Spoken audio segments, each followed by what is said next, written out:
CM ಮನೆಯಲ್ಲೇ ಜಾತಿ ಗಣತಿ ಮೂಲ ಪ್ರತಿ ಇದೆ ಅಂತ ವಿಪಕ್ಷ ನಾಯಕ ಆರ್ ಅಶೋಕ್ ಗುಡುಗು. ಕ್ಯಾಬಿನೆಟ್ನಲ್ಲೇ ಸೀಲ್ಡ್ ಬಾಕ್ಸ್ ಓಪನ್ ಎಂದ ಸಿಎಂ. ವಿದ್ಯಾರ್ಥಿಯ ಜನಿವಾರ ಕತ್ತರಿಸಿ ಒಳಗೆ ಬಿಟ್ಟ ಸಿಬ್ಬಂದಿ.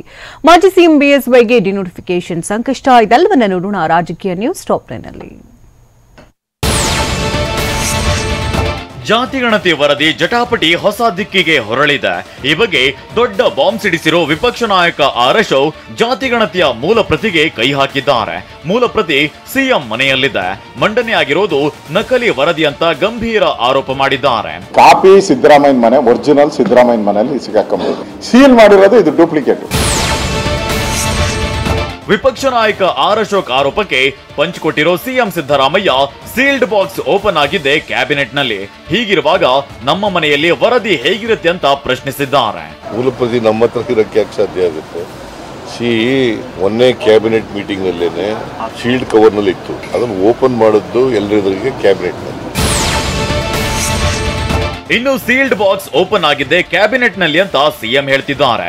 ಆದ್ರೆ ಸಿಎಂ ಜೇಬಲ್ಲೇ ಜಾತಿಗಣತಿ ವರದಿ ಇದೆ. ಬಾಕ್ಸ್ ಸೀಲ್ ಆಗಿರ್ಲಿಲ್ಲ ಅಂತ ಗುಡುಗಿದ್ದಾರೆ.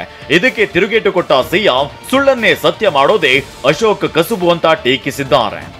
ಅವರು ಸುಳ್ಳನ್ನೇ ಸತ್ಯ ಮಾಡೋದು, ಸತ್ಯನೇ ಸುಳ್ಳು ಮಾಡೋದು ಅವ್ರ ಕಸುಬು. ಅವ್ರದ್ದು ಅವರ RSS ನವ್ರು ಹೇಳ್ಕೊಟ್ಟಿರೋದು ಅವರು. ಇನ್ನು ಜಾತಿ ವರದಿಯೇ ಬೋಗಸ್ ಅಂತ ವಿಪಕ್ಷ ನಾಯಕ ಆರ್ ಅಶೋಕ್ ಟೀಕಿಸಿದ್ದಾರೆ. ಇದಕ್ಕೆ ತಿರುಗೇಟು ಕೊಟ್ಟ ಸಿಎಂ ಸಿದ್ದರಾಮಯ್ಯ ಇದು ಆರ್ಥಿಕ ಮತ್ತು ಶೈಕ್ಷಣಿಕ ವರದಿ ಅಂತ ಸ್ಪಷ್ಟಪಡಿಸಿದ್ರು. ಇನ್ನು DCM DK ಶಿವಕುಮಾರ್ ಅಂತೂ ಸ್ವಲ್ಪ ತಾಳ್ಮೆ ಇರಲಿ ಅಂತ ಹೇಳಿದ್ದಾರೆ. ಸೋಶಿಯೋ ಎಕನಾಮಿಕ್ ಎಜುಕೇಶನಲ್ ಸರ್ವೆ ಈ ವರದಿನೇ ಬೋಗಸ್. ಇಲ್ಲಿ ಆಯೋಗದ ತಾವು ಹೇಳಿದಂಗೆ ಆಯೋಗದ ಅಧ್ಯಕ್ಷರು ನಾವು ಸಹಿನೇ ಮಾಡಿಸಿಲ್ಲ ಅಂತಾರೆ. ಕೆಲವು ಸಲಹೆಗಳನ್ನ ಕೊಡ್ತಾ ಇದ್ದಾರೆ. ಎಲ್ಲರಿಗೂ ನ್ಯಾಯ ಒದಗಿಸ್ಕೊಡ್ತೀವಿ, ಸ್ವಲ್ಪ ತಾಳ್ಮೆಯಿಂದ, ಇನ್ನ ಬೇಕಾದಷ್ಟು ಟೈಮ್ ಇದೆ. ಜಾತಿಗಣತಿ ವಿಚಾರವಾಗಿ ರಾಹುಲ್ ಗಾಂಧಿ ಪತ್ರ ಬರೆದಿದ್ದಾರೆ ಎನ್ನಲಾದ ವಿಚಾರಕ್ಕೆ ಪ್ರತಿಕ್ರಿಯಿಸಿದ ಸಿಎಂ, ನನಗೆ ಯಾರೂ ಪತ್ರ ಬರೆದಿಲ್ಲ, ರಾಹುಲ್ ಗಾಂಧಿ ಬಳಿ ಚರ್ಚಿಸಿಯೇ ಮಂಡಿಸಿದ್ದೇನೆ ಅಂತ ಸಿಎಂ ಹೇಳಿದ್ದಾರೆ. ನನಗೆ ಯಾವ ಪತ್ರನೂ ಬರೆದಿಲ್ಲ ರಾಹುಲ್ ಗಾಂಧಿ. ಆದ್ರೆ ರಾಹುಲ್ ಗಾಂಧಿ ಜೊತೆ ಚರ್ಚೆ ಮಾಡಿದ್ದೀನಿ, ಪತ್ರ ಬರೆದಿಲ್ಲ. ಚರ್ಚೆ ಮಾಡಿ ಮಂಡಿಸಿದೀನಿ ಅಂದ್ರೆ ಏನರ್ಥ? ಅವ್ರ ಒಪ್ಪಿಗೆ ಇಲ್ಲಿ ಮಂಡಿಸಕ್ಕಾಗತ್ತಾ? ಏಪ್ರಿಲ್ 16ರಂದು ನಡೆದಿದ್ದ CET ಪರೀಕ್ಷೆಯಲ್ಲಿ ಧಾರವಾಡದಲ್ಲೂ ವಿದ್ಯಾರ್ಥಿಯ ಜನಿವಾರಕ್ಕೆ ಕತ್ತರಿ ಹಾಕಿರೋ ಆರೋಪ ಕೇಳಿ ಬಂದಿದೆ. ರಾಘವೇಂದ್ರ ನಗರದ ನಂದನ್ ಹುರಕಡ್ಲಿ ಕಾಲೇಜಿನಲ್ಲಿ ಪರೀಕ್ಷೆ ಬರೆಯಲು ಹೋಗಿದ್ದ.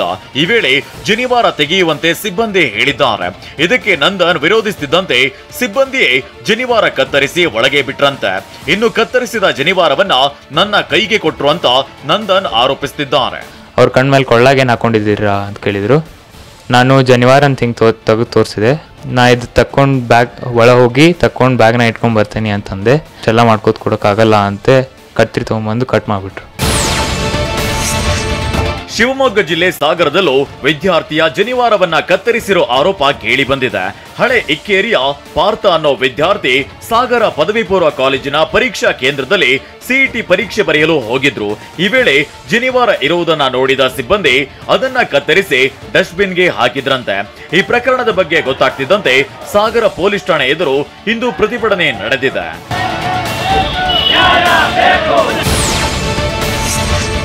ಜನಿವಾರ ತೆಗೆಯದ ಕಾರಣ ಬೀದರ್ನ ವಿದ್ಯಾರ್ಥಿ ಶುಚಿವ್ರತ್ ಪರೀಕ್ಷೆಯಿಂದ ವಂಚಿತರಾಗಿದ್ದು. ಇದೇ ವಿದ್ಯಾರ್ಥಿ ಮನೆಗೆ ಇಂದು ಜಿಲ್ಲಾ ಉಸ್ತುವಾರಿ ಸಚಿವ ಈಶ್ವರ್ ಖಂಡ್ರೆ, ಸಚಿವ ರಹೀಂ ಖಾನ್ ಭೇಟಿ ನೀಡಿದ್ರು. ಬಾಲ್ಕಿಯ ಭೀಮಣ್ಣ ಖಂಡ್ರೆ ತಾಂತ್ರಿಕ ವಿದ್ಯಾಲಯದಲ್ಲಿ ಉಚಿತ ಇಂಜಿನಿಯರಿಂಗ್ ಪ್ರವೇಶ ನೀಡೋದಾಗಿ ಸಚಿವರೇ ಭರವಸೆಯನ್ನ ನೀಡಿದ್ದಾರೆ. ಈಗಾಗಲೇ ಅವರಿಗೆ ಭರವಸೆ ಕೊಟ್ಟಿದ್ದಾನೆ.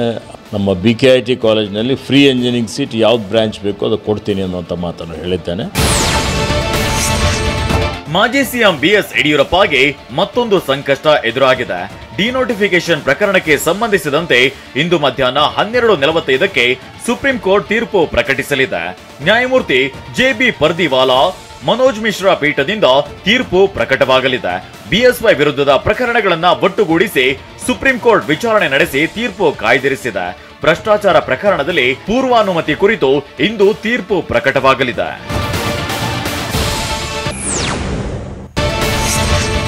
ಆಸ್ತಿ ವಿವಾದ ಜೊತೆಗೆ ಪೊಲೀಸರು ನಾನಾ ಆಯಾಮದಲ್ಲಿ ತನಿಖೆ ನಡೆಸುತ್ತಿದ್ದಾರೆ. ಅಂಡರ್ವರ್ಲ್ಡ್ ಲಿಂಕ್ ಬಗ್ಗೆಯೂ ರಾಮನಗರ ಪೊಲೀಸರು ಮತ್ತು ಸಿಸಿಬಿ ಅವರು ತನಿಖೆ ಮಾಡ್ತಿದ್ದಾರೆ. ದಾಳಿಕೋರರು ಸ್ಥಳದಲ್ಲಿ 2 ಸಜೀವ ಗುಂಡು ಮೊಬೈಲ್ ಬಿಟ್ಟು ಹೋಗಿದ್ದಾರೆ. ಕತ್ತಲೆಯಲ್ಲಿ ಟಾರ್ಚ್ಗಾಗಿ ಸಿಮ್ ಇಲ್ಲದ ಮೊಬೈಲ್ ಬಳಸಿದ್ರ. ಹೀಗೆ 10 ಹಲವು ಅನುಮಾನವಿದ್ದು ತನಿಖೆ ನಡೆಸಲಾಗ್ತಿದೆ. ಇತ್ತ ಫೈರಿಂಗ್ ನಡೆದಿದ್ದ ಸ್ಥಳದಲ್ಲಿ ಪೊಲೀಸರು ನಿನ್ನೆ ಕೂಡ ತಡಕಾಡಿದ್ರು. ತಡರಾತ್ರಿ ರಿಕ್ಕಿಯ 2 ಗನ್ಮ್ಯಾನ್ಗಳನ್ನ ಕರೆಸಿ ಪೊಲೀಸರು ವಿಚಾರಣೆ ನಡೆಸಿದ್ದಾರೆ. ವಿಷಯ ಅಂದ್ರೆ ರಿಕ್ಕಿ ರೈ ಕಾರ್ನ ಮೇಲೆ ಫೈರಿಂಗ್ ಆಗಿರೋ ಸೌಂಡ್ ಕೇಳ್ತಿದ್ದಂತೆ ಗನ್ಮ್ಯಾನ್ ಕೂಡ ಏರ್ ಫೈರ್ ಮಾಡಿರೋದು ಗೊತ್ತಾಗಿದೆ.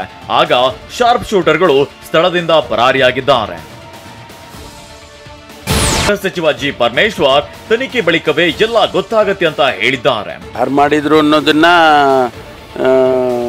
ಇನ್ವೆಸ್ಟಿಗೇಟ್ ಮಾಡ್ತಾ ಇದ್ದಾರೆ.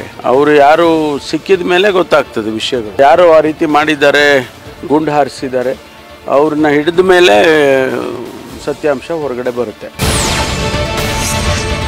ಈ ಮಧ್ಯೆ ರಿಕ್ಕಿ ರೈಗೆ ಡಿಸಿಎಂ ಡಿಕೆ ಶಿವಕುಮಾರ್ ಕರೆ ಮಾಡಿ ಮಾತನಾಡಿದ್ದಾರೆ. ಆರೋಗ್ಯ ವಿಚಾರಿಸಿದ್ದಾರೆ ಅಂತ ಹೇಳಲಾಗಿತ್ತು. ಆದ್ರೆ ವಿಚಾರ ತಳ್ಳಿ ಹಾಕಿರೋ ಡಿಕೆ ನಾನು ಯಾರಿಗೂ ಕರೆ ಮಾಡಿಲ್ಲ ಎಂದಿದ್ದಾರೆ. ನಾನು ಯಾರಿಗೂ ಕರೆನೂ ಮಾಡಿಲ್ಲ, ಏನು ಮಾಡಿಲ್ಲ. ನಮ್ಮ ಜಿಲ್ಲೆಯ ಪೊಲೀಸ್ನ ಕಾನೂನು ರೀತಿ ನೀವು ಚೌಕಟ್ಟಲ್ಲಿ ನೀವು ಕೆಲಸ ಮಾಡಬೇಕು ಅಂತ ನಾನು ಹೇಳಿದ್ದೇನೆ. ಮರ್ಸಿರಸ್ಸಾಗೆ ನೀವು ಇದನ್ನು ಡೀಲ್ ಮಾಡಬೇಕು ಅಂತ ಹೇಳಿದ್ದೆ.